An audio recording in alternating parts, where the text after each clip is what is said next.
कथा में ध्यान देते हुए सुने। राजा बलि ने कहा, प्रभु आप जो कह रहे हैं वो बात मैं समझ रहा हूँ। अब मैं तो आप तुम्हारे लिए तुम्हारा तीसरा पैर बचाए ये कहाँ रखने को बोल रहे हो ना। तो राजा बलि ने कहा, प्रभु आपने भी तो मेरे साथ अच्छा नहीं किया। माताओं बुजुर्गों, दो भक्त ऐसे हैं जिनकी बात का जवाब भगवान पर नहीं आया।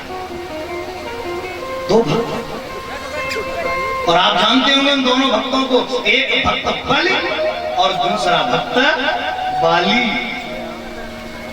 इनके प्रश्नों का उत्तर नहीं दे पाए परमात्मा, संतुष्ट नहीं कर पाए। बाली ने केवल एक ही तो बात कही थी, मैं बैरी सुग्रीव प्यारा, मैं बैरी।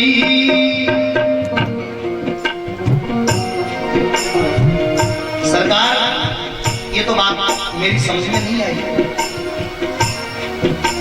बाली ने कहा, प्रभु मुझे मार दिया उस कायर के लिए। मैं बैरी सुग्रीव प्यारा रे, मैं बैरी सुग्रीव प्यारा रे, मैं बैरी ओ सुग्रीव प्यारा, कारण कवन नाथ मोहि।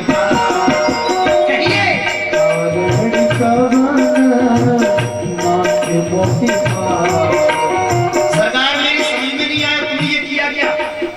मैं बैरी सुग्रीव प्यारा।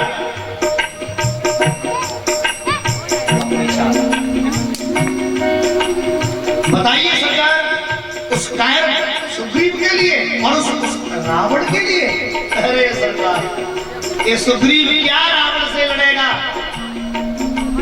एक कायर है ये, कभी रावण की एक ललकार में न जाने कितनी दूर भागेगा, और तुम इसके लिए मुझे मार दिया। मुझे? अरे सरकार आदेश तो करते, मुझसे मिलते तो आकर। तुम रावण की बात करते हो, रावण सीता एक ललकार मारता और रावण वहां से सीता को लेकर के यहाँ दौड़ा दौड़ा चला था। ये वही रावण है जो मेरी कांख में, मैंने कांख में दबाकर 6 महीने इसको घुमाया था। वो तो खुजली करने लगा इसलिए निकल गया। इस रावण को एक ललकार की जरूरत थी, रावण सीता देने यहाँ आता और उसके चक्कर में मुझे मार दिया। तो राम जी ने कितना सुंदर उत्तर दिया, बाली तू ये सोच रहा है कि मैं इसलिए तुझे मारा ना, मैंने पता है क्यों मारा तुझे। क्यों मारा? भगवान कहते हैं, अनुज बधू भगिनी सुतना, अनुज बधू सुख मारी। ओ अनुज बधू भगिनी सुतरारी, सुन सके ये कन्या समाचारी, सुन सके ये कन्या समाचार। और इन्हीं पुत्री दिलों कहे जो, इन्हीं पुत्री आई पतई कछु पापन हो।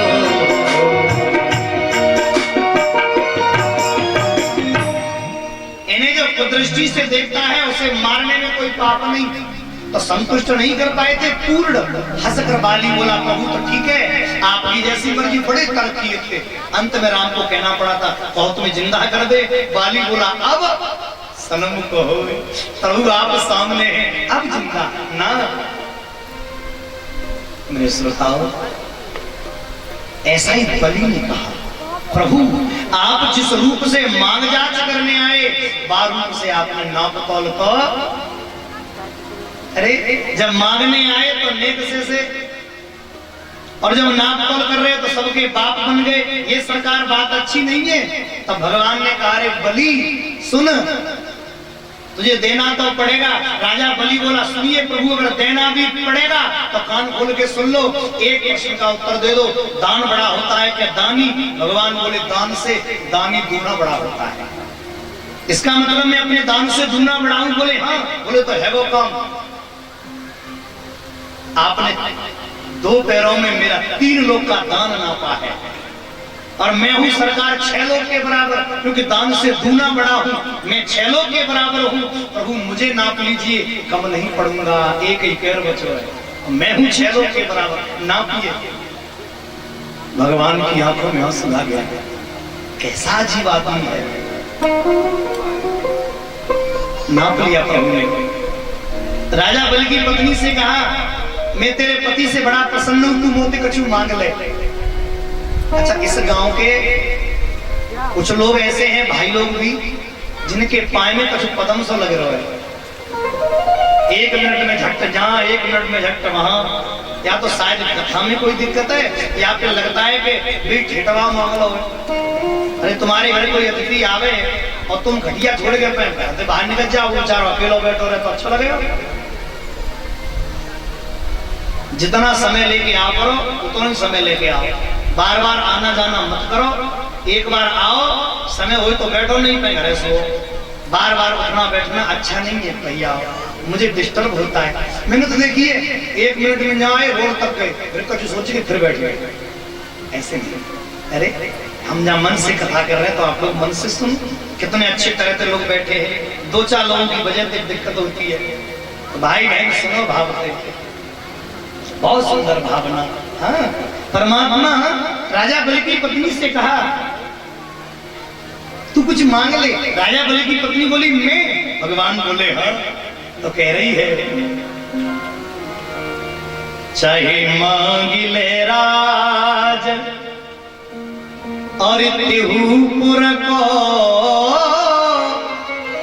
अरे चाहे मांग ले तू बैकुंठ निशानी, मांग ले राज तिहुपुर को, चाहे मांग ले तू बैकुंठ निशानी, मांग ले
राजा बलि की पत्नी बोली, और मेरे बालम द्वार पसारत बानी।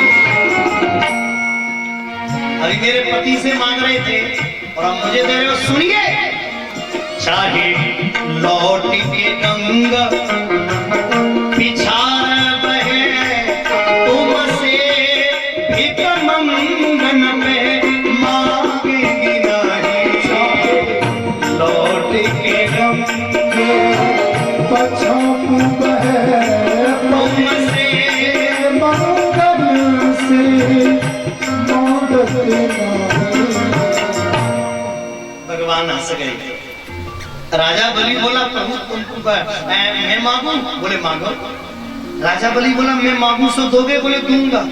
बोले मेरे यहाँ 4th क्लास की एक जगह खाली है, आप चाहो तो नौकरी कर दो। भगवान बोले 4th क्लास बोले तो? बोले पहरेदार। और सुनो विद यूनिफॉर्म, अगर ड्रेस ना बनवाई तो नौकरी तो निकाल दूंगा। भगत के बस में है। और ड्रेस कैसी बनवाई? ऊपर सफेद कुर्ता, नीचे सफेद धोती, सर पे सफेद स्वापा, हाथ में डंडा, और खड़े है राजा बलि के द्वार पे। सजनों ने रात को चैन, all time duty, no sleeping, हो गए नौकरी से बाहर। अब राजा बलि 12 बजे आ जाए चेकिंग के लिए। भगवान के पलक में सजनों लाल पड़ गए आंखें, पलक पकड़े खड़े। राजा बलि बोले खबरदार होश में। भगवान बोले हुजूर कोई काम? बोले सो मन जाना। 2-4 दिनों में सजनों आंखें लाल। अब तो नारद जी बोले बहुत बढ़िया। राजा बलि के घर पे 52 द्वार थे, भगवान ने 52 रूप लिए, इसलिए नाम पड़ा वामन। बोलिए वामन भगवान की जय। डिस्ट्रिक्ट शाहजहांपुर में कस्बा है कलाम, शाहजहांपुर में। तो जिसमें मैं कथा कर रहा था, मेरी बहुत कथाएं हुई वहां। जब मैं कथा कर रहा था शाहजहांपुर में, तो पहली कथा, और सुनो उनके जीवन की पहली मां तुम कथा नहीं भाई, 2005 की बात है। बड़ा कार्यक्रम रामलीला ग्राउंड में, भयानक भीड़ सज्जनों, पहला कार्यक्रम भीड़ जुट गई। तो मैंने एक बनिया से कहा, मनोज नाम था, मनोज भाई मुझे ना एक वामन भगवान बनाने हैं, बच्चे की जरूरत है। तो सज्जनों बोला ठीक है मिल जाएंगे, चिंता मत करो। और हम तो कथा में लग गए, वो पट्ठा न करो। पूरे सजनों कसमा में घूमे आयो, और हाँ पतो हो मेज और मंच पे, महाराज महाराज एक ही कमी रह गई है, 51 तो मिल गए। यार राम भला करे, 51 की का बरात में काटूंगा। आप ही नहीं तो गई थी कि बामन भगवान, अरे बामन उनका नाम है, एक ही बने वो, ऐसे भी लोग होते हैं। तो बामन स्वरूप धरे मेरे परमात्मा ने। तो माता बहन भाई कितना सुंदर भाव मेरे मालिक का। नारद जी बोले लक्ष्मी जी को खबर दे दूं तुम्हारे उनकी नौकरी लग गई है। अब लक्ष्मी जी के पास में आए, बोले नारायण हरि। लक्ष्मी जी बोली बेटा बेटा नहीं मेरे झोले आइयो। तुमने उनको देखो है किनको? बोले पहले की माताएं पतियों का नाम नहीं लेती थी, आजकल तो समाज में समझो भगवान बचा। पहले की नाम नहीं लेती थी, पहले की तो अगर कहीं पति बैठे हैं तो घूंघट करके आई, आजकल तो घूंघट की प्रथा गायब है। और घूंघट करेगा, साड़ी ऐसी चल रही है, करे तो ठीक, ना करे तो ठीक। तो पहले की माता घूंघट करके आती थी, तो पति बैठो है वही चुपचाप, तो समझो तुम सुन रही कि मैं बुला रही है, चल रहे उठ गए। बताओ बड़ी बूढ़ी सही बताइए मैया, गलत बात है सही है? बड़ी बूढ़ी उन्हें मालूम होगी, ऐसी तो चली प्रथा पहले। अब फिर फलाने फलानी ए जी सुनते हो, ए जी सुनती हो, ये ठीक था। सजनों इशारों में बुलाती थी, अच्छा था, आजकल की तरह ना है। एक आदमी था जमींदार, उसको बंद कर दो सब। जमींदार को सजनों माड़ खाने की बड़ी आदत है, माड़ बहुत अच्छा लगता था उसे। अब माड़ आजकल के नए लड़का तो जानते ही नहीं होंगे, क्योंकि जब तक ये जन्मे तब तक जो है चावल छिलवा शुरू हो गए। पहले माड़ चलता था, माड़ भात में तो निकलता ना कितना बढ़िया। तो माड़ खाने की बड़ी आदत थी उसे। तो एक दिन